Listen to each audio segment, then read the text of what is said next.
Problem number 2. Assume we have functions f of x and g of x with Taylor series centered at 1 that begin f of x is minus 3 plus 7 times x minus 1 plus 5 times x minus 1 squared minus 4 times x minus 1 cubed. And g of x starts off 8 plus 3 times x minus 1 minus 2 times x minus 1 squared plus 7 times x minus 1 cubed. We're supposed to find the first 4 non-zero terms of the Taylor series centered at 1 of the product f of x times g of x. Now, what's going to happen here is that this might sound like a difficult proposition, but if we just multiply together these first 4 terms of each of f of x and g of x, this will be guaranteed to give us exactly what f of x times g of x is up to degree 3, out to the x cubed terms, which will be the first 4 non-zero terms.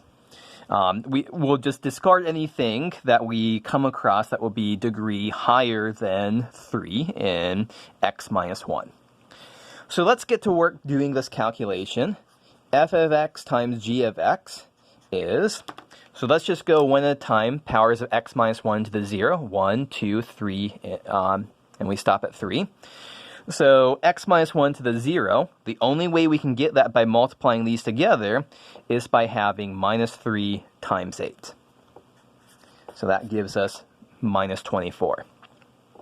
How do we get x minus 1 from multiplying these together? We can either do minus 3 times x minus 1 or 7x minus 1 times 8. So the respective coefficients there are going to be 3 times 3 is minus 9, 7 times 8 is 56.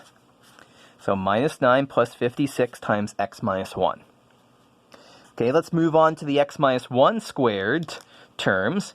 We can get it by multiplying these two together, these two together, or these two together.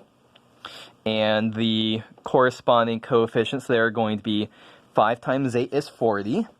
7 times 3 is 21. Minus 3 times minus 2 is plus 6. So all of that times x minus 1 squared. And then finally, for the x minus 1 cubes, we have the product of these, the product of these, the product of these, and the product of these, which is going to give us minus 32 plus 15 minus 14 and minus 21, all of that times x minus 1 cubed. If we want to simplify this down, simplify all of those coefficients, we end up with minus 24 plus 47 times x minus 1 plus 67 times x minus 1 squared. When we do that, and we add up those, we get minus 52 times x minus 1 cubed. I should put on a plus ... because doesn't stop there, there's more terms, but we can't guarantee that we know what our following terms are. And we multiply together other things here, like this times this, we'll have x minus 1 to the 4th. That's beyond what we want. That's degree 4, not degree 3. Also, I should point out that here I cleaned up the coefficients, but something you should not do is expand out x minus 1 squared, x minus 1 cubed. You might be tempted to rewrite this as x squared minus 2x plus 1, or x cubed minus 3x squared plus 3x minus 1, but that's just making things messier. If we want this to be a true Taylor series, a true Taylor polynomial, we should be seeing powers of x minus 1 appear here.